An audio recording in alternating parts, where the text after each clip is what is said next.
미국이 발칵 뒤집혔습니다. 아랍에미리트가 미국 무기 체계를 버리고 한국산 무기를 선택했기 때문입니다. 지난 수십 년 동안 중동 시장을 독점해온 미국, 그 누구도 감히 넘보지 못한 시장에서 한국이 미국을 박살낸 겁니다. 계약 규모는 무려 90조 원. 전 세계 언론은 큰 충격에 빠졌고 돈도 많은 나라가 도대체 왜? 라며 연이은 의혹 보도를 쏟아냈습니다. 하지만 바로 그때 미국의 갑질과 한국의 압도적 기술력이 담긴 내부 보고서가 공개됐고 아랍에미리트의 선택에 모두 고개를 끄덕이게 됐죠. 대한민국은 전 세계 최고의 기술력을 가졌습니다. 도대체 무슨 일이 있었던 걸까요? 미국을 압도한 한국의 기술력, 지금 시작합니다. 수천억을 쏟아부은 최첨단 방공망이 하룻밤 만에 고철이 됐습니다. 기계가 고장난 게 아닙니다. 대서양 건너편에서 누군가가 전원을 꺼버린 겁니다. 12대의 무장 드론이 국경을 넘었을 때 저는 아부다비 지하 상황실에서 발사 버튼을 누르고 있었습니다. 한 번, 두 번, 세 번. 화면은 꿈쩍도 하지 않았어요. 본국 승인 대기 중 이 7글자가 우리 군인 전원의 목을 조르고 있었죠. 저는 만수르 알 마무드 아랍에미리트 국가안보회의에서 23년째 방위 전략을 총괄하는 사람입니다. 그날까지 저는 돈이면 안보를 살 수 있다고 믿었습니다. 아니, 믿고 싶었어요. 연간 방위비만 200억 달러. 미국, 프랑스에서 들여온 최신 무기들로 중동 최강의 방패를 세웠다고 자부했죠. 그런데 정작 적이 왔을 때 그 방패를 드는 권한이 우리에게 없었습니다. 자정을 갓 넘긴 시각이었습니다. 상황실에 경보음이 터지자 20명이 넘는 장교들이 동시에 모니터로 달려갔어요. 부관이 외쳤습니다. 국장님, 북동쪽 국경에서 무장 드론 12대 침투 중 예상 도달 8분입니다. 8분? 정유시설까지 8분이면 요격할 시간은 충분했습니다. 레이더 화면에 붉은 점 12개가 사선으로 내려오고 있었어요. 사격 제원은 이미 잡혀 있었고 요격탄도 발사대에 장전돼 있었죠. 모든 조건이 완벽했습니다. 전포대 즉시 사격. 제 명령이 떨어지자 사수가 발사 버튼을 눌렀습니다. 손끝에 전해져야 할 발사 진동이 없었어요. 화면 정중앙에 붉은 경고창이 떠올랐습니다. Waiting for authorization. 본국 승인 대기. 사수가 다시 눌렀습니다. 같은 경고창. 세 번째, 네 번째. 변하는 건 아무것도 없었어요. 등골이 서늘해지는 것과 동시에 분노가 치밀었습니다. 내가 산 무기를 내 영토에서 내 명령으로 쏘는데 왜 남의 허락을 받아야 합니까? 서방 연락관 긴급 회선 연결하라. 지금 당장! 부관이 내민 수화기를 낚아챘습니다. 신호음이 3번 울리고 연결됐어요. 워싱턴에서 받는 목소리는 한밤중에 잠이 덜 깬 듯 느릿느릿했습니다. 의회 교전 규칙 승인 절차가 완료되기 전까지는 원격 잠금 해제 권한을 넘길 수 없습니다. 규정이에요, 국장님.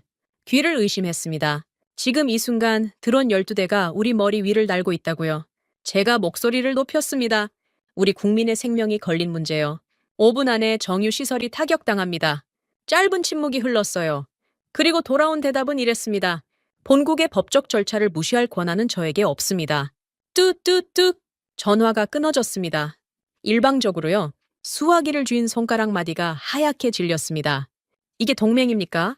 이게 우리가 수십 년간 수천억을 바치며 사온 관계의 실체란 말입니까?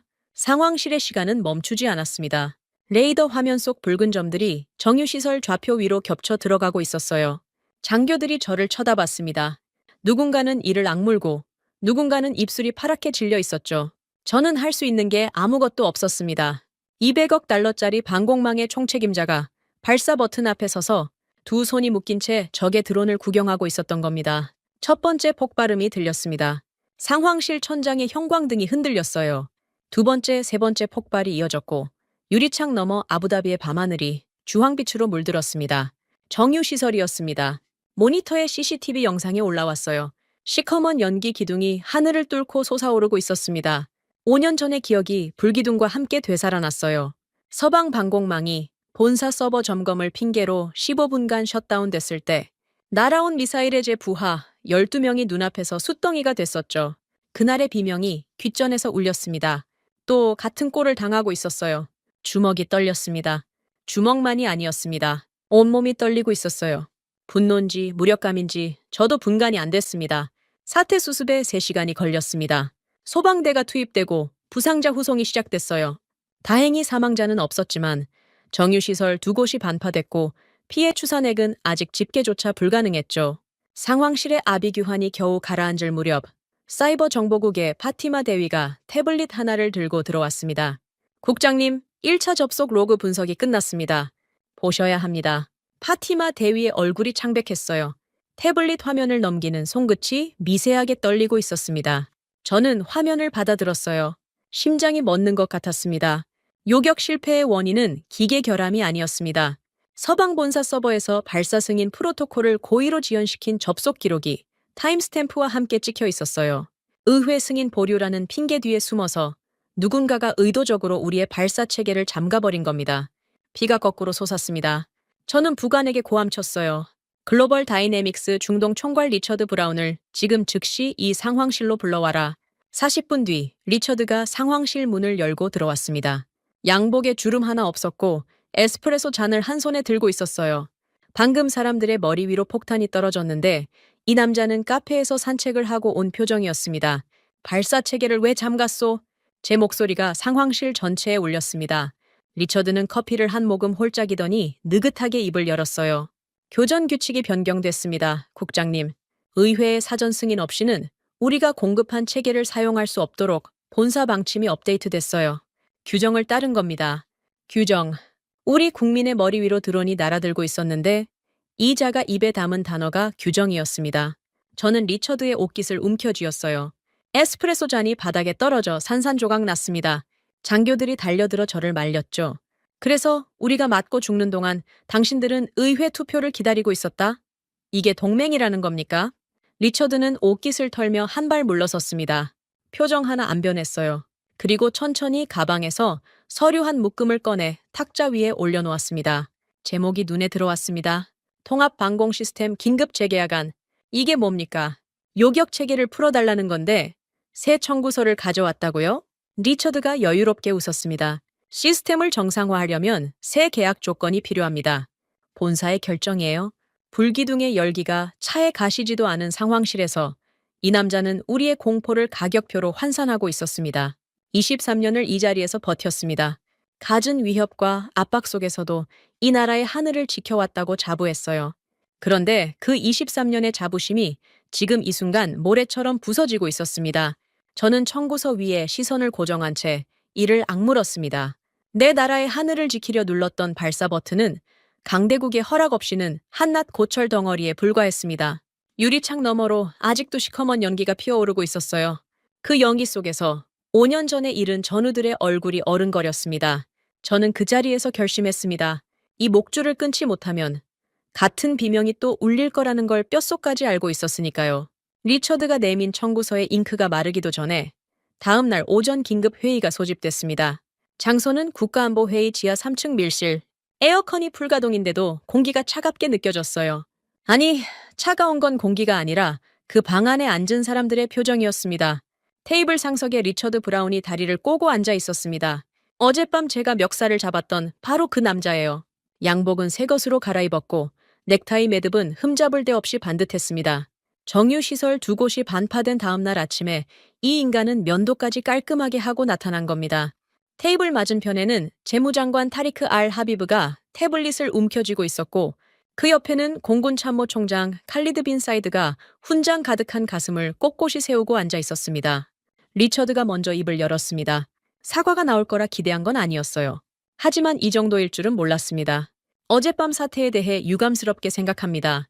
다만 통합 방공망의 정상화를 위해서는 몇 가지 조건을 말씀드려야겠습니다. 리처드가 프로젝터 리모컨을 눌렀어요. 화면에 숫자들이 올라왔습니다. 전시 프리미엄 30% 가산, 교체 부품 납기 24개월, 유지보수 인력 재배치 우선순위 하향 조정.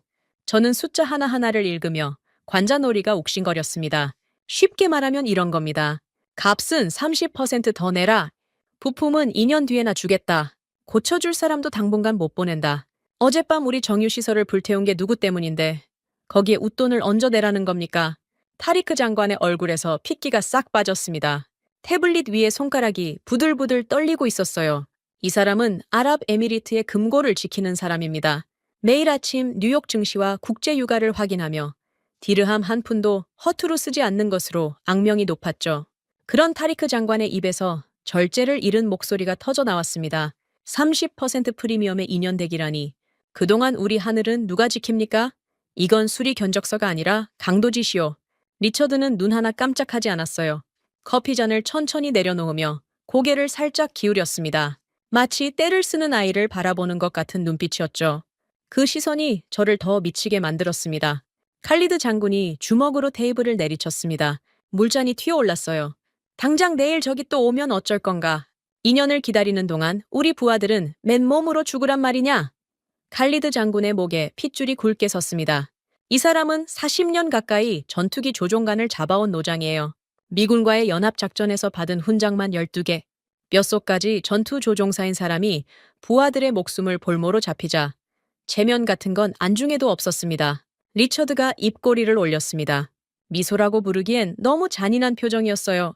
물론 결정은 전적으로 귀국에 달려 있습니다. 다만 한 가지만 상기시켜 드리죠. 리처드가 서류를 한 장 넘겼습니다. 현재 귀국이 운용 중인 전투기 84대, 호위함 12척, 조기 경보 체계 전체의 핵심 유지 보수 코드와 부품 공급권은 저희 회사가 보유하고 있습니다. 저희가 철수하면 이 자산들은 며칠 내로 활주로 위에 고철이 됩니다. 알아서 판단하시겠죠. 회의실이 얼어붙었습니다. 숨소리조차 들리지 않았어요. 이건 협상이 아니었습니다. 국가 안보를 담보로 잡은 협박이었어요. 전투기도, 군함도, 방공망도 전부 저들의 손안에 열쇠가 있었습니다. 우리는 그 열쇠 없이는 바퀴 하나 굴릴 수 없는 처지였죠. 서명란이 제 앞에 놓여 있었습니다. 펜을 집어들었어요. 손가락에 힘을 줬습니다. 쓰려는 게 아니었습니다. 저는 그 펜을 서류 위에 내던졌습니다. 펜촉이 종이를 찢으며 잉크가 튀었어요. 리처드의 미소가 처음으로 멈칫했습니다. 이 청구서는 서명할 수 없소. 의자를 밀어내고 일어섰습니다. 칼리드 장군이 저를 불렀지만 돌아보지 않았어요. 회의실 문을 박차고 나와 곧장 대통령궁으로 차를 몰았습니다. 차 안에서 내내 핸들을 쥔 손이 떨렸어요. 분노 때문만은 아니었습니다. 이대로는 같은 일이 반복될 수밖에 없다는 공포가 목을 조이고 있었습니다. 모하메드 빈 자이드 알 나얀 대통령은 집무실이 아니라 개인 서재에서 저를 맞았습니다. 창밖으로 아부다비의 스카이라인이 내려다 보였어요. 저 빌딩 숲과 정유시설과 항만, 이 모든 것이 하늘의 방패가 뚫리는 순간 모래성이 된다는 걸 이분도 모르지 않았습니다. 저는 어젯밤 일을 처음부터 끝까지 보고했습니다. 발사 버튼이 먹통이 된 순간, 서방 연락관이 전화를 끊어버린 순간, 바티마 대위가 찾아낸 고의적 승인, 지연 로그, 그리고 오늘 아침 리처드가 내민 강도 같은 청구서까지 엠비지 대통령은 한마디도 하지 않았습니다. 발장을 낀 채 저를 응시하고 있었어요. 이분의 침묵은 늘 무거웠습니다. 하지만 오늘의 침묵은 달랐어요. 차가운 게 아니라 뜨거운 침묵이었습니다. 눈빛 속에서 무언가가 타고 있었죠. 한참의 정적이 흐른 뒤 엠비지 대통령이 입을 열었습니다. 만수르, 우리가 언제까지 남의 허락을 받아가며 하늘을 지켜야 하느냐. 등줄기에 전류가 흐르는 것 같았습니다.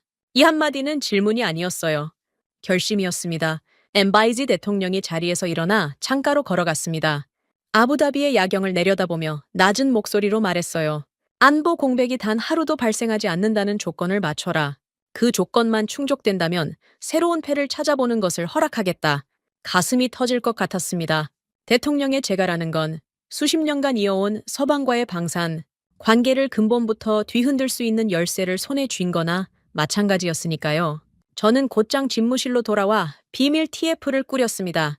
서방을 대체할 수 있는 방공체계를 가진 나라와 업체를 전수조사하기 시작했어요. 결과는 참담했습니다. 러시아의 S-400은 성능은 인정하지만 미국의 제재 폭탄을 맞을 각오를 해야 했고, 이스라엘 시스템은 중동 정세상 도입 자체가 정치적 자살이었습니다. 유럽산 중거리 체계 두 종은 성능 시험 결과가 카탈로그 수치의 70%에도 미치지 못했어요. 보안 검증을 돌려보니 한 업체의 통신 모듈에서는 정체불명의 백도어까지 발견됐습니다. 파일을 덮을 때마다 가슴이 답답해졌어요.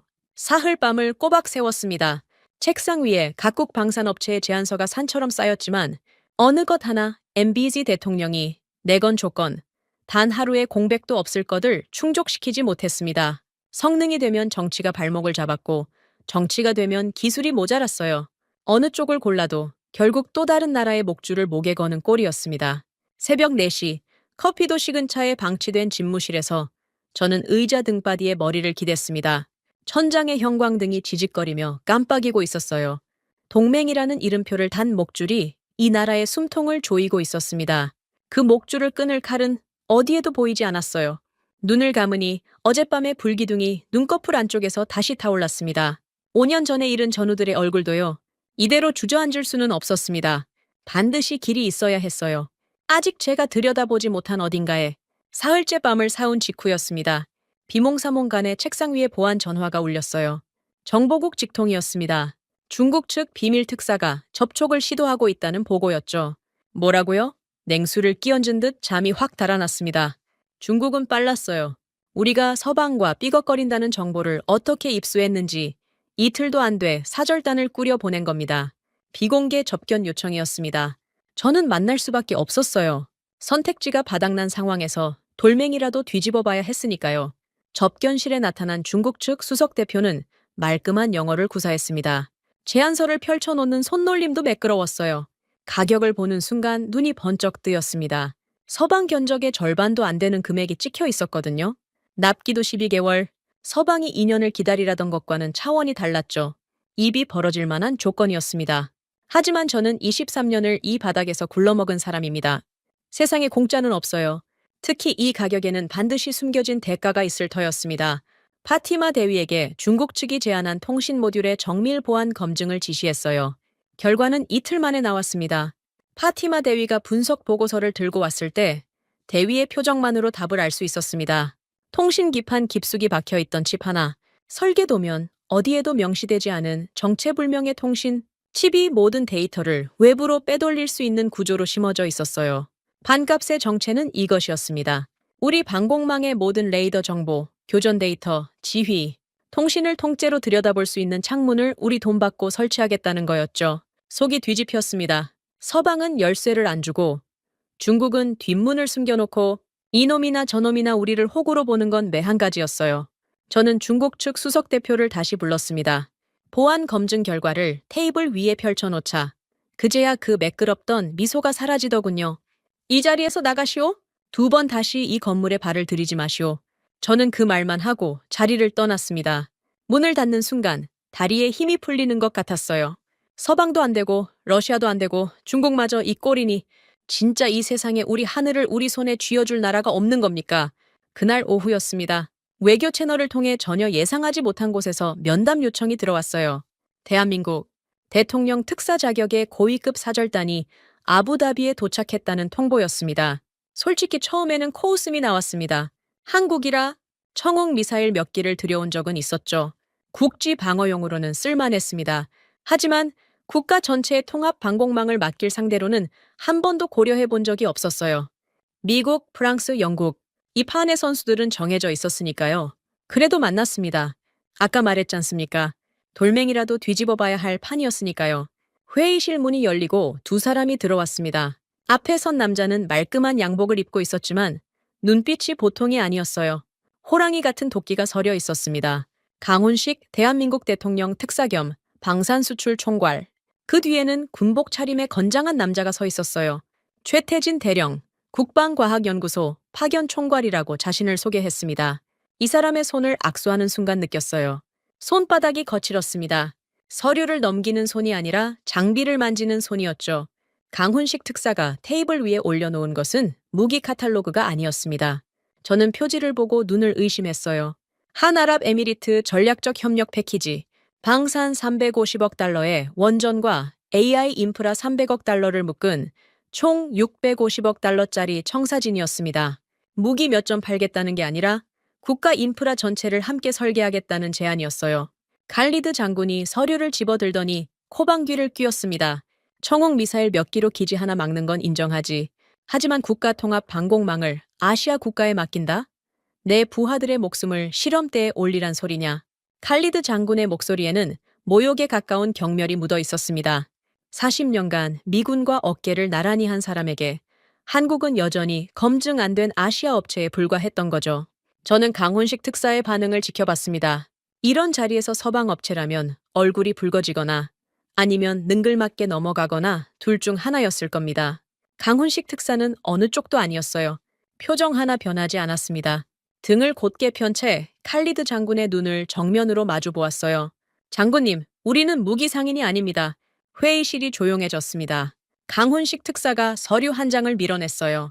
기술 이전 항목이 빼곡히 적혀 있었습니다. 설계도 원본을 넘깁니다. 정비 매뉴얼 정원을 넘깁니다. 무기 운용 소스 코드, 이른바 블랙박스라 불리는 것까지 전부 넘기겠습니다. 귀국의 엔지니어가 직접 열고 고치고 개량할 수 있도록요. 우리가 떠난 뒤에도 귀국의 두 손으로 하늘을 지킬 수 있게 만들겠다는 뜻입니다. 등골에 전류가 흘렀습니다. 23년 동안 단 한 번도 들어본 적 없는 말이었어요. 서방은 죽어도 소스 코드를 내주지 않았습니다. 그게 이 산업의 불문율이었죠. 열쇠를 쥐고 있어야 고객이 평생 끌려오니까요. 그런데 이 사람이 지금 그 열쇠를 통째로 건네겠다고 한 겁니다. 타리크 장관의 눈빛이 달라졌습니다. 태블릿을 내려놓고 서류를 직접 집어들었어요. 현지 공동 생산 및 기술 이전에 따른 경제적 파급 효과라는 항목에서 타리크 장관의 손가락이 멈췄습니다. 수만 개의 일자리 창출, 제3국 공동 수출 수익 분배 구조. 타리크 장관의 입술이 미세하게 벌어졌어요. 숫자를 읽는 이 사람의 표정이 변하는 건 23년 동안 제가 두세 번밖에 본 적이 없었습니다. 저는 강훈식 특사를 똑바로 바라봤습니다. 말이 좋은 건 누구나 할 수 있어요. 서방도 처음에는 장밋빛 약속을 늘어놓았으니까요. 특사 말은 들었소. 그런데 이 통합 방어 체계라는 것이 실전에서 연동이 되는 건지 그걸 지금 당장 증명할 수 있겠소? 제 질문이 끝나기도 전에 칼리드 장군이 끼어들었습니다. 입꼬리에 비웃음이 걸려 있었어요. 좋은 생각이군. 내일 기상청이 최악의 모래 폭풍을 예고했네. 섭씨 40대 시야제로 그 속에서 기존 서방 장비와 한국 시스템을 연동해 가상적기를 요격해 보시지. 그 정도는 해줘야 내 부하들의 목숨을 맡길 수 있지 않겠나. 불가능에 가까운 조건이었습니다. 기존 서방제 장비는 한국 시스템과 통신 규격 자체가 달랐어요. 거기에 모래 폭풍까지. 연동은커녕 레이더가 제대로 돌아갈지도 장담할 수 없는 환경이었죠. 칼리드 장군은 사실상 됐으니 꺼지시오를 점잔 빼며 돌려 말한 겁니다. 회의실 구석에 서 있던 서방 기술자 2명이 키득거리는 소리가 들렸습니다. 한국 장비, 저 모래 속에 집어넣으면 30분도 안 돼서 기판이 엉겨붙을걸. 구경거리는 되겠군. 일부러 들으라고 한 말이었어요. 통역관 이 핫산의 턱이 딱딱하게 굳어지는 게 보였습니다. 저는 강훈식 특사를 지켜봤습니다. 이 사람이 어떤 반응을 보이느냐가 전부였어요. 발끈하면 아마추어, 빌면 장사꾼. 강훈식 특사는 어느 쪽도 아니었습니다. 고개를 한번 끄덕이더니 옆에 서 있던 최태진 대령을 돌아봤어요. 두 사람의 눈이 마주쳤습니다. 말은 한마디도 오가지 않았지만 최태진 대령의 입꼬리가 아주 미세하게 올라가는 게 보였습니다. 그건 자신감이었어요.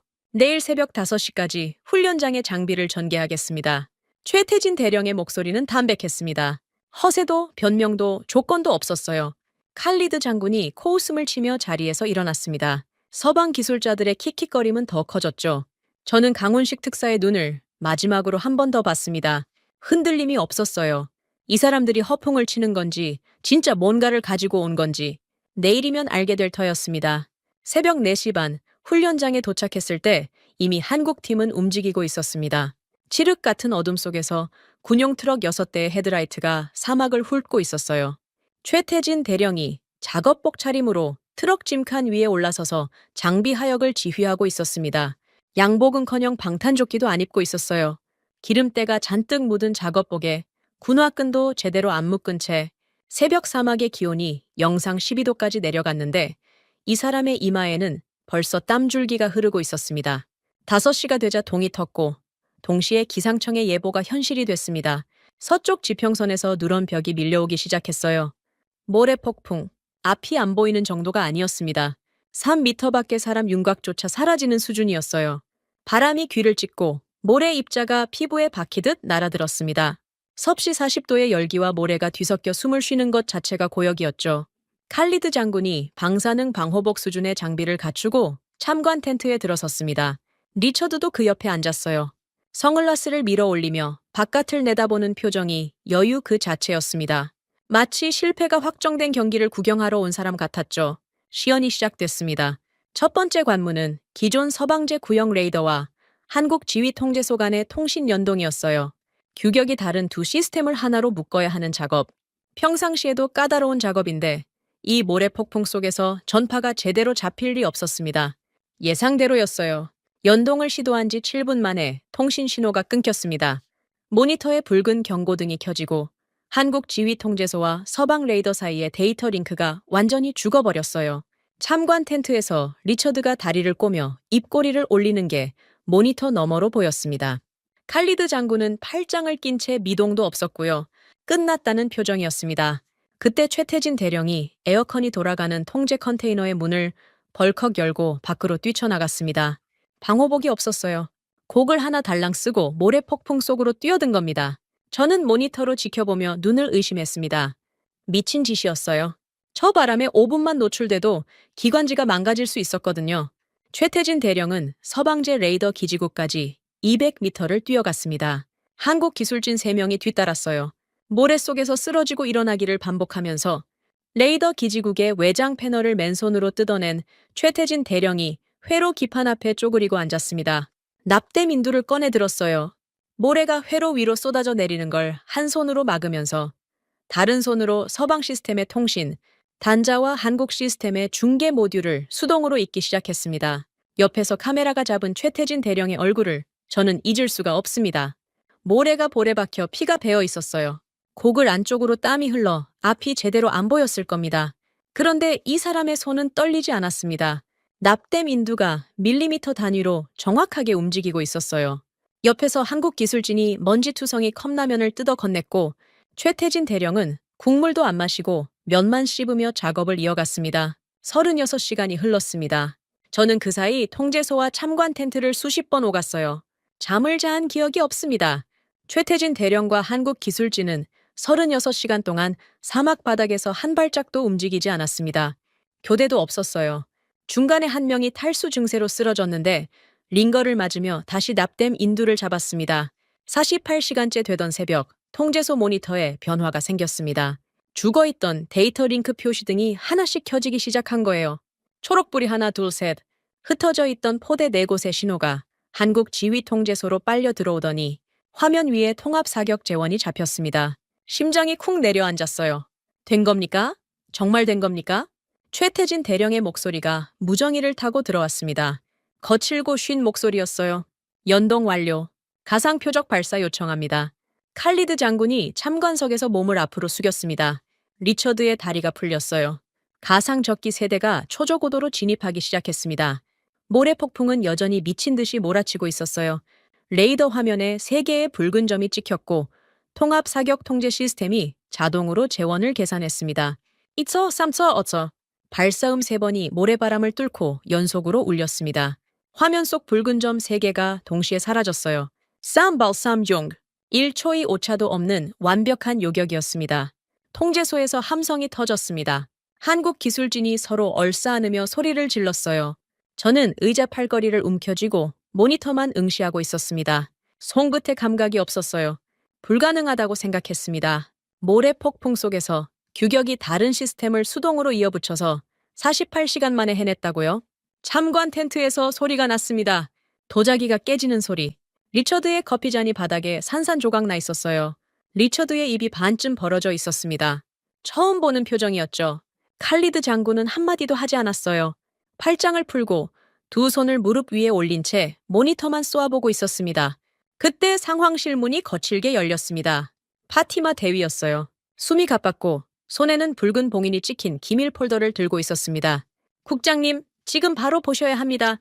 파티마 대위가 폴더를 제 앞에 놓았습니다. 아니, 놓은 게 아니라 내려쳤어요. 그만큼 급박했다는 뜻이었죠. 폴더를 열었습니다. 심장이 멎었습니다.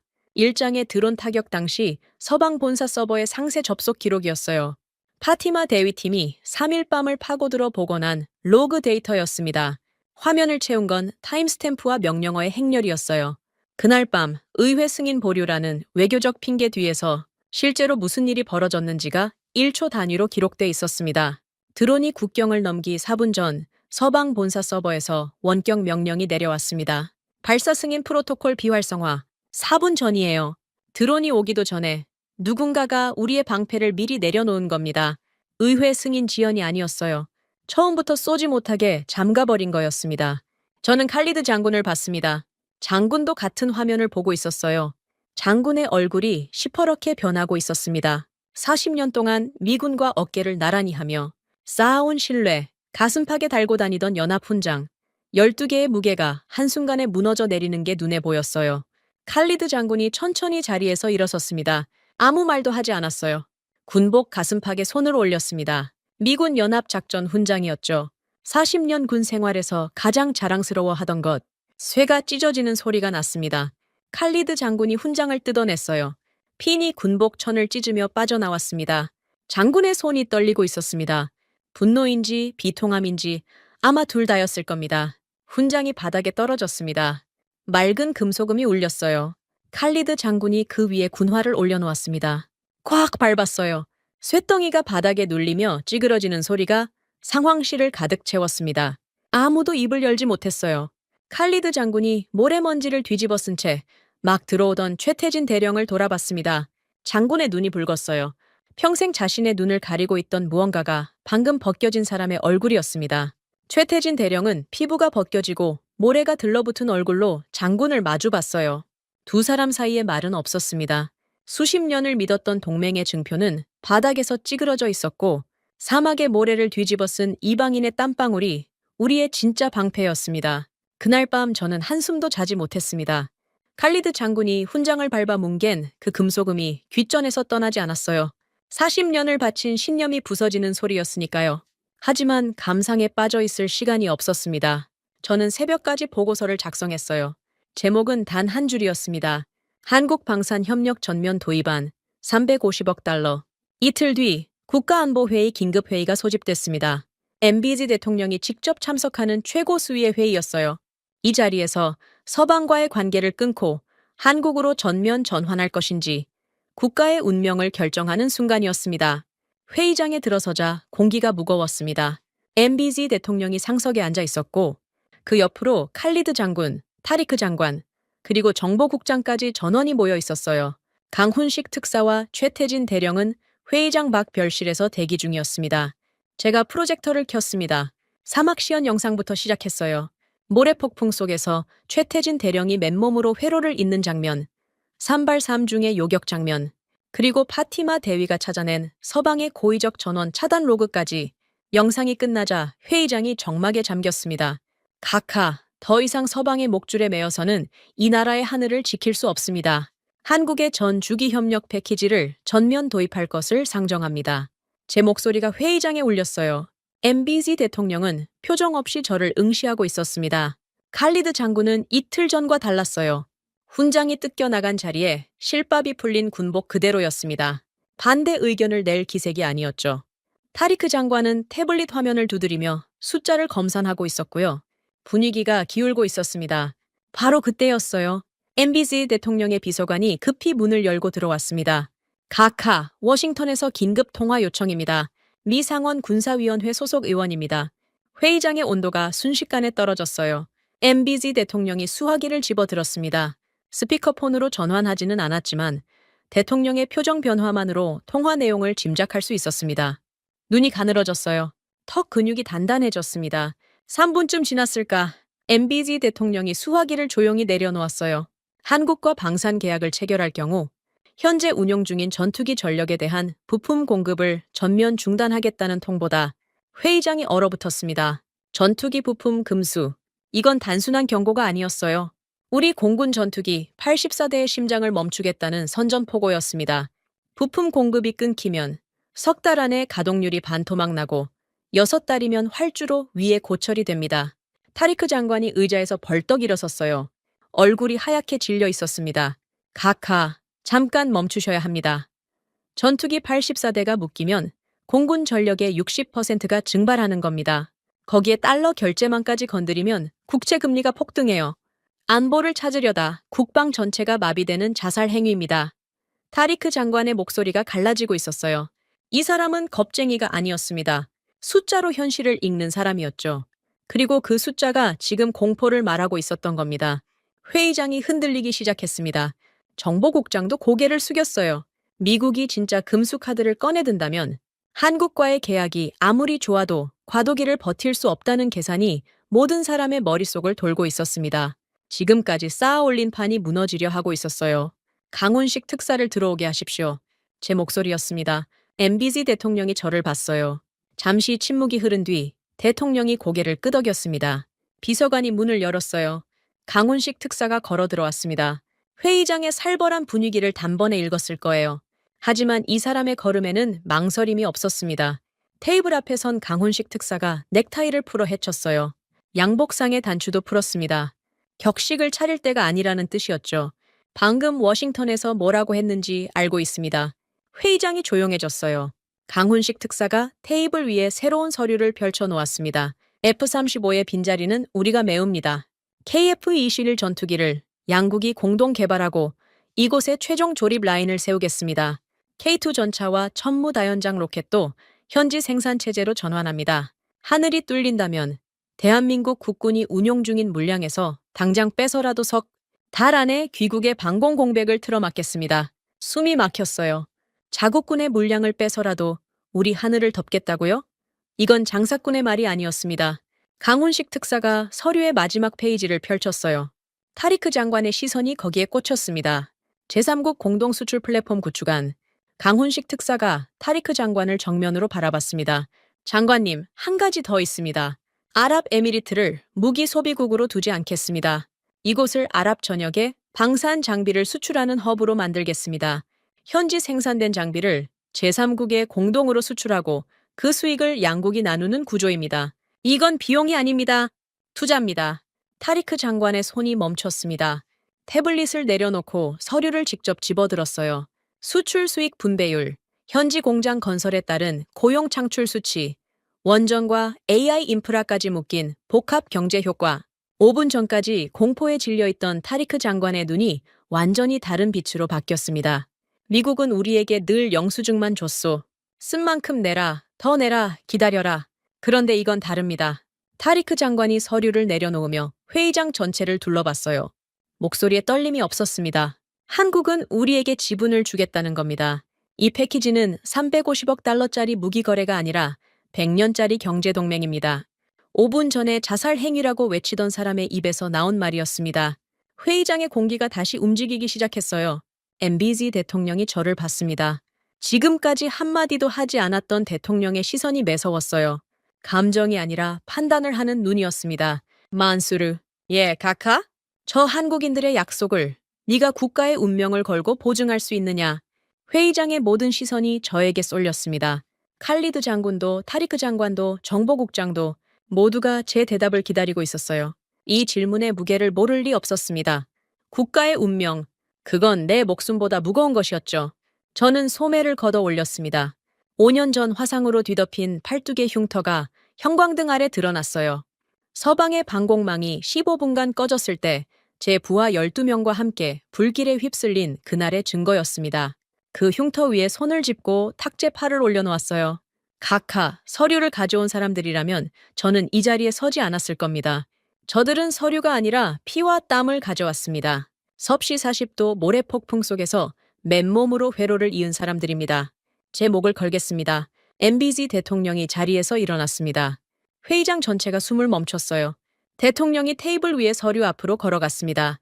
350억 달러가 적힌 방산 MOU, 그리고 원전과 AI를 포함한 총 650억 달러짜리 전략적 협력 패키지 합의서. 대통령이 펜을 집어들었어요. 한 글자, 한 글자, 펜촉이 종이 위를 미끄러지는 소리만이 회의장을 채웠습니다. 서명이 끝나자 MBZ 대통령이 펜을 내려놓았어요. 오늘부로 낡은 족쇄를 벗는다. 서명란 위에 찍힌 잉크가 마르기도 전에 칼리드 장군이 거수경례를 올렸습니다. 훈장이 뜯겨나간 가슴으로. 타리크 장관은 두 손을 깍지 낀 채 고개를 숙이고 있었어요. 안도인지 감격인지 어깨가 미세하게 떨리고 있었습니다. 강훈식 특사가 MBZ 대통령에게 허리를 깊이 숙여 인사했습니다. 그리고 고개를 든 순간 강훈식 특사의 눈가가 젖어 있는 게 보였어요. 이 사람도 이 순간의 무게를 알고 있었던 겁니다. 저는 창밖을 봤습니다. 아부다비의 하늘이 맑았어요. 그 하늘의 열쇠가 드디어 우리 손으로 돌아오고 있었습니다. 서명 잉크가 마른 건 1시간도 안 됐을 겁니다. 보복은 그보다 빨랐어요. MBZ 대통령의 서명 소식이 외교 채널을 타고 워싱턴에 도착한 직후 글로벌 다이내믹스 본사가 움직였습니다. 철수 명령이 내려진 거예요. 단순한 인력 철수가 아니었습니다. 서방 기술진이 기지를 떠나면서 통합 방공망의 레이더 암호 체계를 통째로 날려버렸어요. 삭제가 아니라 의도적 파괴였습니다. 복원 불가능하도록 암호화 키를 덮어 씌운 뒤 물리적으로 서버를 포맷해버린 겁니다. 새벽 3시 긴급 보고를 받고 상황실로 뛰어갔습니다. 모니터 24대가 전부 꺼져 있었어요. 아부다비 상공을 촘촘히 덮고 있던 방공 레이더망이 일제히 먹통이 된 겁니다. 기지 3곳의 관제탑에서 동시에 비상 연락이 쏟아져 들어왔습니다. 레이더가 죽었다. 저가 식별 체계가 응답하지 않는다. 미사일 유도 신호가 끊겼다. 완전한 암흑이었습니다. 우리 머리 위 하늘이 텅 비어 있었어요. 누가 뭘 날려보내든 알 수 없는 상태. 200억 달러를 쏟아부은 방어망이 서방 기술자 몇 명이 키보드를 두드린 것만으로 무력화된 겁니다. 주먹을 쥐었지만 때릴 곳이 없었어요. 이게 바로 소스코드를 남의 손에 맡긴 대가였습니다. 저는 강훈식 특색에 직접 전화를 걸었습니다. 새벽 3시에요. 벨이 한번 울리기도 전에 받았습니다. 이 사람도 안 자고 있었던 거예요. 특사, 서방이 철수하면서 레이더 암호를 전부 날렸소. 지금 아부다비 상공이 완전히 열려 있소. 2초의 침묵이 흘렀습니다. 그리고 돌아온 대답은 짧았어요. 알겠습니다. 12시간 안에 도착합니다. 허풍이 아니었습니다. 그날 오후 아부다비 군용 활주로에 대한민국 공군 C-17 수송기 4대가 모래바람을 가르며 내려앉았어요. 화물 램프가 열리자마자 장비와 인원이 쏟아져 나왔습니다. 천공 미사일 시스템 구성품, 독자 지휘 통제 장비, 통신 중계 모듈, 그리고 최태진 대령을 선두로 한 한국 기술진 40여 명, 40도가 넘는 활주로 위로 내려선 이들의 군화가 아스팔트에 닿는 순간 저는 처음으로 숨을 쉴 수 있었습니다. 최태진 대령은 인사도 생략했어요. 활주로에서 곧장 중앙기지의 서버실로 뛰어들어갔습니다. 서방이 남기고 간 잔해를 보더니 혀를 찼어요. 깔끔하게 밀었군요. 복원은 의미 없습니다. 그리고 부하들을 돌아봤습니다. 뜯어내자. 전부 바닥부터 새로 깐다. 서방의 폐쇄형 데이터 링크를 살리는 게 아니라 아예 뿌리째 드러내고 한국아랍에미리트 독자 네트워크로 교체하겠다는 거였습니다. 불가능해 보였어요. 기지 3곳을 잇는 통합 네트워크를 바닥부터 다시 구축한다? 그걸 며칠 만에? 최태진 대령은 이미 움직이고 있었습니다. 기름때 묻은 작업복으로 갈아입고 서버 렉 사이에 들어가 케이블을 뽑아내기 시작했어요. 한국 기술진이 기지 3곳에 분산 배치됐고 각 팀이 동시에 서방 시스템의 잔해를 해체하면서 한국 장비를 설치해 나갔습니다. 통역관 이하산이 그 와중에 눈에 들어왔습니다. 이 사람은 통역관이라는 직함이 무색할 만큼 현장을 뛰어다니고 있었어요. 섭씨 40도가 넘는 땡볕 아래서 한국 기술진과 아랍에미리트 현지 병사들 사이를 오가며 기름때를 뒤집어 쓴 채로 아랍어 매뉴얼을 소리쳐 읽어주고 있었습니다. 이 배선을 여기에 연결하는 겁니다. 빨간색이 입력, 파란색이 출력. 이 순서를 틀리면 기판이 타요. 딱딱한 외교 언어가 아니었어요.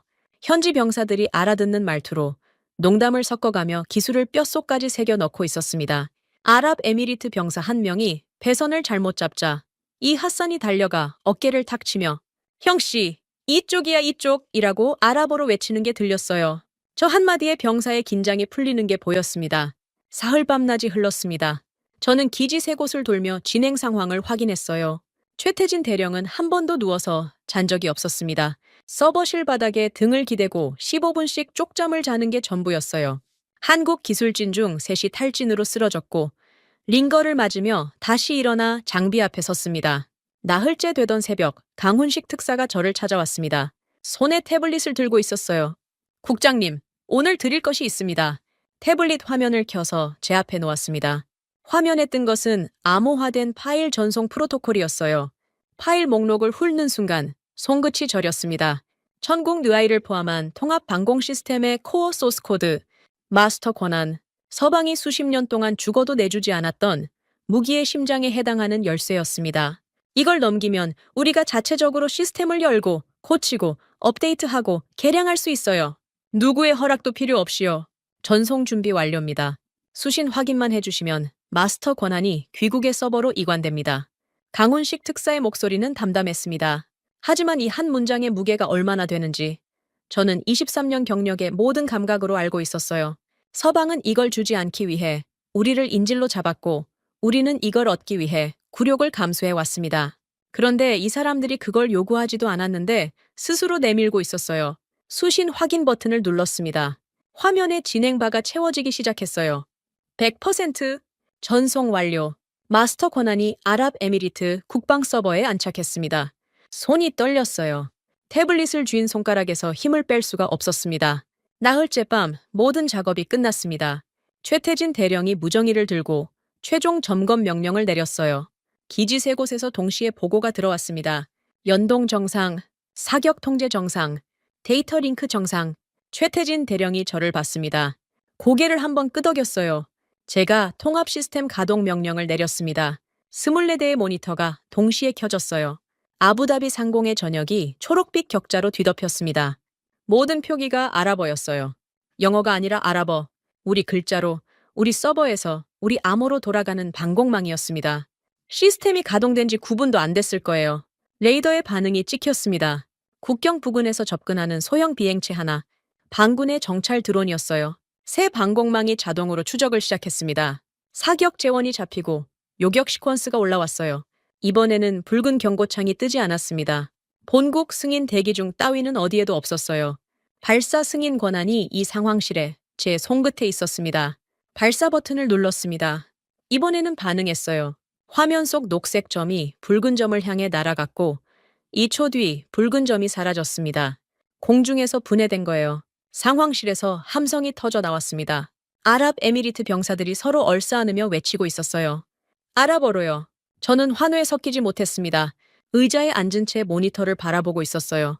아랍어로 가득한 초록빛 화면, 23년을 기다린 광경이었습니다. 눈시울이 뜨거워지는 걸 참을 수 없었어요. 환호가 가라앉을 무렵 상황실 구석에서 작은 소동이 벌어졌습니다. 나흘을 꼬박 세운 최태진 대령이 서버실 벽에 등을 기댄 채 바닥에 주저앉아 있었어요. 피로에 짓눌려 눈을 감고 있었습니다. 군화에 모래가 잔뜩 끼어 있었고 작업복 소매는 납땜 자국으로 구멍이 뚫려 있었어요. 칼리드 장군이 성큼성큼 걸어갔습니다. 최태진 대령 앞에 멈춰 서자 주변이 조용해졌어요. 사흘 전까지 한국 무기를 아시아 장사꾼의 물건이라 깔보던 그 사람이었습니다. 칼리드 장군이 차렷 자세를 취했습니다. 군화 뒤꿈치가 딱 부딪혔어요. 그리고 오른손을 이마에 올렸습니다. 군인으로서 줄 수 있는 최고의 예우, 완벽한 거수경례였어요. 최태진 대령이 눈을 떴습니다. 충혈된 눈으로 칼리드 장군을 올려다봤어요. 천천히 일어나 답례했습니다. 두 군인 사이에 말은 필요 없었습니다. 단 며칠 만에 이 사람들은 우리가 평생을 구걸해도 얻지 못했던 완벽한 자립을 우리 두 손에 쥐어줬습니다. 소식은 우리가 퍼뜨린 게 아닙니다. 알아서 번져 나갔어요. 아랍에미리트가 서방 방공망을 완전히 걷어내고 한국 기술로 독자 체계를 구축했다는 첩보가 중동 전역의 정보망을 탔습니다. 실전 데이터까지 딸려 있었어요. 모래폭풍 속 48시간 연동 성공, 3발 3중 요격률, 나흘 만에 완성한 통합 방공망 재건, 그리고 소스코드 완전 이양. 이건 단순한 무기 거래 뉴스가 아니었습니다. 중동의 판도를 바꿀 수 있는 전략 정보였죠. 첫 번째 반응은 사우디에서 왔습니다. MOU 서명 일주일 뒤 한밤중에 보안 전화가 울렸어요. 사우디 왕세자의 측근 특사가 비공개 채널로 접촉해온 겁니다. 저를 직접 만나겠다고 했어요. 장소는 아부다비 시내 비밀 영빈관이었습니다. 새벽 2시에 도착한 사우디 특사는 호의 없이 혼자 왔어요. 이 한 가지만으로도 이 건의 무게를 알 수 있었습니다. 왕세자의 측근이 호의 없이 외국 영빈관에 단독으로 나타난다는 건 공식 기록에 남길 수 없는 수준의 밀담이라는 뜻이니까요. 왕세자 전하께서 직접 보내셨습니다. 사우디 특사가 봉투를 내밀었어요. 봉인을 뜯자 안에는 문장 3줄이 적혀 있었습니다. 핵심은 하나였어요. 사우디도 서방을 손절하고 한국 아랍에미리트 공동 방위 체제에 즉시 합류하겠다는 의사표명이었습니다. 가슴이 뛰었습니다. 사우디가 움직인다는 건 중동 전체가 움직인다는 뜻이에요. 이 지역의 안보 구도는 사우디와 아랍에미리트 두 축을 중심으로 돌아가니까요. 사우디가 방향을 틀면 나머지 나라들은 선택의 여지가 없어집니다. 예상대로였어요. 사우디 특사가 떠난 지 사흘도 안 돼 카타르 국방장관의 직통 전화가 왔습니다. 귀국이 도입한 한국 통합 방공체계의 사양서를 받아볼 수 있겠느냐. 그 다음 날은 오만이었어요.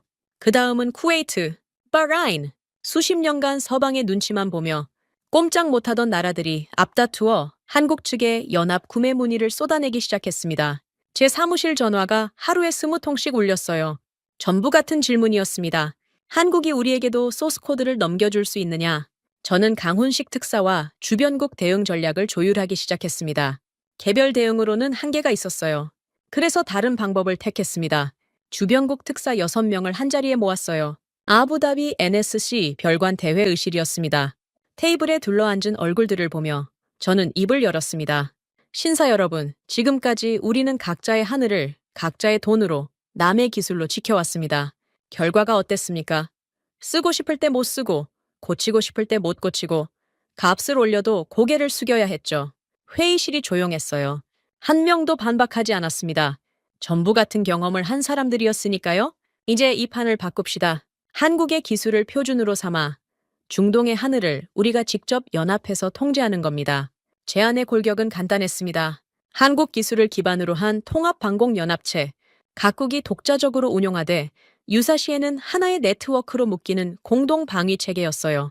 소스코드는 참여국 모두에게 이양, 유지보수도 현지 인력으로, 서방의 목줄 같은 건 처음부터 설계에 없었습니다. 사우디 특사가 첫 번째로 손을 들었어요.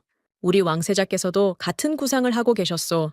카타르가 뒤따랐고 오만이 고개를 끄덕였습니다. 20분 만에 6나라의 기본 합의가 이루어졌어요. 수십 년간 서방이 개별 격파로 쥐고 흔들던 중동 방산 시장이 하나의 블록으로 뭉치기 시작한 겁니다. 이 소식이 월스트리트에 전해진 건 그날 오후였습니다. 뉴욕 증시가 열리자마자 방산 섹터가 출렁거렸어요. 글로벌 다이내믹스의 주가가 개장 30분 만에 14% 폭락했습니다. 중동 매출이 전체의 37%를 차지하던 회사였어요. 그 37%가 통째로 증발할 수 있다는 공포가 시장을 덮친 겁니다. 글로벌 다이내믹스뿐이 아니었어요. 유럽 방산 대기업 두 곳의 주가도 동반 급락했습니다. CNBC 속보 자막에 중동 방산 지각 변동, K-디펜스 블록 형성이라는 헤드라인이 떴어요. 그 다음 날 아침 예상했던 방문자가 찾아왔습니다. 리처드 브라운. 철수하면서 레이더 암호를 날려버리고 떠난 바로 그 사람이었어요. 이번에는 양복에 주름이 잡혀 있었습니다. 에스프레소 잔도 들고 있지 않았어요. 서류 가방 하나를 두 손으로 움켜쥐고 있었습니다. 접견을 요청했지만 저는 일부러 40분을 기다리게 했어요. 접견실에 들어선 리처드는 다른 사람이 돼 있었습니다. 다리를 꼬지 않았어요. 의자 끝에 걸터앉아 서류 가방을 무릎 위에 올려놓고 있었습니다. 국장님, 본사에서 새로운 조건을 가져왔습니다. 서류를 펼쳤어요. 가격 50% 인하, 부품 즉시 공급, 기술 지원 상주 인력 배치. 한 달 전에 30% 프리미엄을 물리고 2년을 기다리라던 입에서 나온 말이었습니다. 늦었소, 리처드. 리처드의 어깨가 움츠러들었어요. 국장님, 재고해 주십시오. 30년 파트너십을 이렇게 끝내시겠습니까? 목소리에 떨림이 있었습니다. 저는 리처드의 서류를 집어들었어요. 천천히 반으로 접었습니다. 그리고 옆에 있던 쓰레기통에 넣었어요. 이 건물에서 파트너라는 단어를 쓸 자격은 당신에게 없소. 나가시오. 리처드가 자리에서 일어섰습니다. 서류 가방에 잠금 장치를 채우는 손가락이 떨리고 있었어요. 문을 열고 나가는 리처드의 뒷모습은 한 달 전 이 접견실에서 다리를 꼬고 앉아 우리를 조롱하던 사람과 같은 인간이라고 믿기 어려웠습니다. 그날 저녁 더 큰 소식이 들어왔습니다. 한국과의 계약을 빌미로 전투기 부품 금수를 협박했던 미 상원 의원이 입장을 번복한 거예요. 공식 성명도 아니었습니다. 비공개 외교 채널을 통해 슬그머니 금수 조치 검토를 철회한다는 통보가 왔어요. 이유는 뻔했습니다. 아랍에미리트 한 나라만의 문제가 아니게 됐으니까요.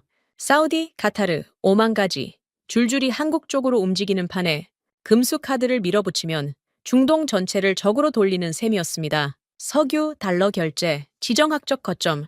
잃을 것이 너무 많았던 거죠. 강훈식 특사와 나란히 NSC 복도를 걸었습니다. 양쪽으로 주변국 장성들과 특사들이 줄지어 서 있었어요. 한국아랍에미리트 방산연합에 합류하려는 사람들이었습니다. 이 사람들의 눈빛이 달라져 있었어요. 한 달 전만 해도 한국을 아시아의 중소방산 업체쯤으로 보던 시선이었습니다. 지금은 경애였어요. 기를 내주며 고개를 숙이는 장성의 어깨에 달린 계급장이 별넷이었습니다. 강훈식 특사가 걸음을 멈추지 않았어요. 저도 멈추지 않았습니다. 어제의 주인이었던 자들은 꼬리를 내렸고 사막 한가운데서 맨손으로 회로를 이었던 사람들이 새로운 질서를 쓰고 있었습니다. 복도 끝 유리창 너머로 아부다비의 야경이 빛나고 있었어요. 저 불빛들을 지키는 방패의 열쇠가 이제 확실히 우리 주머니에 있었습니다. 2026년 2월 26일 밤 아부다비 NSC 지하 벙커. 저는 지금 이 자리에 앉아 있습니다. 제 앞탁자 위에는 합의문 한부가 놓여 있어요. 한아랍에미리트 전략적 협력 패키지 총 650억 달러, 한화로 약 92조 원, 방산 350억 달러에 원전과 AI 인프라 300억 달러를 묶은 중동 역사상 단일 국가 간 최대 규모의 전략적 합의입니다. 며칠 전 최종 타결된 이 문서의 잉크가 아직 손끝에서 느껴지는 것 같아요. 벙커 벽면에 대형 스크린의 뉴스가 흘러나오고 있었습니다. CNN, 알자지라, BBC, 로이터. 채널을 돌릴 때마다 같은 헤드라인이었어요. 아랍에미리트, 대한민국과 92조 원 규모 초대형 전략적 협력 체결, 중동 방산 지형 근본적 재편, K-디펜스, 서방 독점 체제 종식 선언, 세 개가 들썩이고 있었습니다. 스크린 하나가 아부다비 공업단지의 실시간 화면을 비추고 있었어요. 방산과 원전 공동 생산, 인프라 착공식 현장이었습니다. 타리크 장관이 착공식 연단 위에 서 있었어요. 그 뒤로 대형 전광판에 수치가 올라오고 있었습니다. 첫 해 직접 고용만 2,000명, 3년차까지 협력업체 포함 4만 8천 개 일자리 창출, 원전 건설에 따른 에너지 자립률 상승 곡선, 제3국 수출 허브로서의 예상 수익 분배 구조, 타리크 장관이 환하게 웃고 있었어요. 23년간 저와 함께 일하면서 숫자 앞에서 이 사람이 저렇게 웃는 건 본 적이 없었습니다. 불과 한 달 전에 이 사람이 뭐라고 했습니까? 자살 행위요. 미국의 부품 금수 협박에 얼굴이 하얗게 질려 결정을 멈춰달라고 애원했었죠. 그런데 지금 저 사람은 세상을 다 가진 표정으로 착공 버튼을 누르고 있었습니다. 숫자의 사나이는 결국 숫자에 의해 확신을 얻은 거예요. 영수증만 내밀던 서방과 달리 한국이 내민 건 지분이었으니까요. 다른 스크린으로 시선을 돌렸습니다. 공군 훈련 기지의 영상이었어요. 젊은 아랍에미리트 조종사들이 한국형 KF-21 시뮬레이터 안에서 훈련을 받고 있었습니다. 계기판의 모든 표기가 알아 보였어요. 교관석에는 한국 공군 파견 조종사가 앉아 있었지만 조종관을 잡고 있는 건 우리 조종사들이었습니다. 기지 외곽에는 청홍 드리 포대가 배치돼 있었고 아랍에미리트 병사들이 직접 점검하고 운용하고 있었어요. 매뉴얼을 펴놓고 물어보는 게 아니라 손에 익은 동작으로 자연스럽게 다루고 있었습니다. 이 핫산이 모래바람 속에서 목이 쉬도록 가르친 결과였죠. 화면 한 구석에 칼리드 장군이 보였습니다. 팔짱을 낀 채 훈련 상황을 지켜보고 있었어요. 군복 가슴팍에는 훈장이 뜯겨나간 자리에 실밥이 그대로 남아 있었습니다. 새 훈장을 달지 않았어요. 칼리드 장군이 젊은 조종사에게 다가가 어깨를 두드리는 장면이 잡혔습니다. 조종사가 거수경례를 올리자 장군이 답례하며 고개를 끄덕였어요. 칼리드 장군의 눈가가 젖어 있는 게 카메라에도 잡혔습니다. 40년 군 생활에서 이 사람이 가장 원했던 건 훈장이 아니었어요. 자기 부하들이 남의 허락 없이 스스로 하늘을 지키는 모습이었습니다. 그걸 드디어 보고 있었던 겁니다. 뉴스 채널을 하나 더 돌렸습니다. 아부다비 국제공항에 화면이 떴어요. 짐을 잔뜩 실은 카트를 밀며 출국장으로 향하는 서양인 무리가 보였습니다. 글로벌 다이내믹스 로고가 박힌 서류 가방들, 리처드 브라운의 부하들이었어요. 수십 년간 이 나라에 상주하며 기득권을 누리던 서방 방산업체 직원들이 짐을 싸서 떠나고 있었습니다. 카메라가 한 남자의 얼굴을 잡았어요. 리처드였습니다. 선글라스를 쓰고 있었지만 고개를 숙인 각도가 달랐어요. 한 달 전 다리를 꼬고 앉아 에스프레소를 홀짝이던 여유는 흔적도 없었습니다. 출국장 자동문 안으로 사라지는 리처드의 뒷모습을 뉴스 앵커가 담담하게 내레이션하고 있었어요. 서방 방산업체의 중동시대가 막을 내리고 있습니다. 코숨이 나올 줄 알았어요. 안 나왔습니다. 복수의 쾌감 같은 건 없었어요. 다만 무겁고 뜨거운 감정이 가슴 밑바닥에서 올라왔습니다. 저들이 떠난 자리에 채워진 건 증오가 아니라 자립이었으니까요. 스크린들을 모두 끄고 자리에서 일어났습니다. 벙커 안쪽의 통합 방공 지휘 상황실로 걸어 들어갔어요. 이 방은 제가 23년을 보낸 곳입니다. 모니터의 배치도, 콘솔의 높이도 제 천이 배어 있는 곳이었죠. 하지만 이 방은 이제 전혀 다른 공간이 돼 있었습니다. 24대의 모니터에 초록빛 격자가 살아 숨쉬고 있었어요. 아부다비 전역을 덮는 통합 방공 지휘 화면. 모든 표기가 완벽한 아랍어였습니다. 레이더 식별 코드, 사격 재원, 지휘 통신 채널, 시스템 상태 로그까지. 영어 한 글자 없었어요. 이 서버를 움직이는 마스터 권한은 이 건물 지하에 있는 우리 서버에 안착해 있었습니다. 누구에게도 허락을 구할 필요 없이 이 화면의 모든 버튼은 우리 손가락이 누르는 순간 반응합니다. 손을 뻗어 모니터 가장자리를 쓸어봤어요. 유리 표면이 차가웠습니다. 이 차가운 화면 뒤에서 돌아가는 시스템의 심장이 드디어 우리 것이었습니다. 5년 전 부하 12명의 비명이 귓전에서 울렸어요. 서방이 15분간 방패를 내려놓았을 때 눈앞에서 숫덩이가 된 전우들, 소매를 걷었습니다. 화상 흉터가 형광등 아래서 드러났어요. 이 흉터가 아물 일은 없을 겁니다. 하지만 같은 흉터가 다시 생기는 일도 없을 겁니다. 발소리가 들렸습니다. 돌아보니 강훈식 특사와 최태진 대령이 상황실 입구에 서 있었어요. 짐을 챙긴 모습이었습니다. 다음 임무지로 이동하는 거였죠. 사우디와의 후속 협의가 기다리고 있었으니까요. 강훈식 특사에게 걸어갔습니다. 이 사람의 눈빛에는 여전히 호랑이 같은 도끼가 서려 있었지만 그 아래에 피로가 깔려 있었어요. 잠을 제대로 잔 적이 있긴 한 겁니까? 최태진 대령은 여전히 기름때가 빠지지 않는 손을 하고 있었습니다. 깨끗한 군복으로 갈아입었는데도 손톱 밑에 검은 자국이 남아 있었어요. 서류를 넘기는 손이 아니라 장비를 만지는 손. 처음 악수했을 때 느꼈던 그 거친 손바닥이 떠올랐습니다. 두 사람의 손을 잡았습니다. 악수가 아니었어요. 양손으로 두 사람의 손을 함께 감싸주었습니다. 말이 나오지 않았어요. 뭐라고 해야 합니까? 감사하다는 말로는 부족했습니다. 이 사람들은 단순히 무기를 팔러 온 상인이 아니었어요. 사막의 모래바람을 맨몸으로 맞으며 우리의 심장에 자부심을 심어준 사람들이었습니다. 강훈식 특사가 제 손을 꽉 쥐었어요. 그리고 한마디 했습니다. 우리는 돌아가지만 시스템은 여기 남습니다. 이제 각하의 나라입니다. 최태진 대령이 묵묵히 고개를 숙였어요. 저는 두 사람을 끌어안았습니다. 비즈니스 파트너의 포옹이 아니었습니다. 사선을 함께 넘은 형제의 포옹이었어요. 두 사람이 떠난 뒤 저는 다시 텅 빈 상황실에 혼자 남았습니다. 24대의 모니터가 초록빛으로 빛나고 있었어요. 완벽한 아랍어로 돌아가는 통합 방공 지휘 화면. 이 나라의 하늘을 이 나라의 언어로 이 나라의 사람들이 지키는 시스템. 23년을 기다린 풍경이었습니다. 의자에 앉아 합의문을 다시 펼쳤어요. 650억 달러. 이 숫자가 세상에 말하는 건 단순한 거래 규모가 아닙니다. 세상은 우리가 돈으로 항공 무기를 샀다고 하겠죠. 아닙니다. 우리는 피와 땀을 나눈 대가로 마침내 잃어버렸던 주권을 되찾은 겁니다. 합의문을 덮으며 창밖을 봤습니다. 아부다비의 밤하늘의 별이 총총했어요. 더 이상 저 하늘이 두렵지 않았습니다. 저 하늘의 열쇠는 이제 이 건물 안에 있으니까요. 모래바람을 함께 맞아준 형제들이 만들어준 방패가 오늘 밤도 이 나라의 잠든 아이들 위를 지키고 있었습니다. 지금까지 대한민국의 감동을 전하는 감동윤아였습니다. 대한민국의 기적 같은 이야기 다음에 또 들려드리겠습니다. 선배님들, 좋은 하루 되세요.